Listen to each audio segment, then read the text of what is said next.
Pasta mashuhuri na mwanamuziki wa nyimbo za Mungu kwa jina Roselyn Katungwa anaonekana kwa video moja ambayo inasambaa kwa mitandao ikionyeshana wakifanya tendo la ngono. Swali ni, je, hii dunia inaelekea wapi?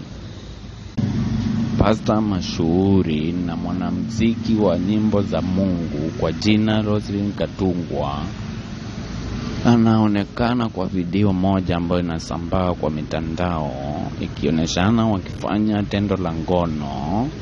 Swali ni, je, hii dunia inaelekea wapi?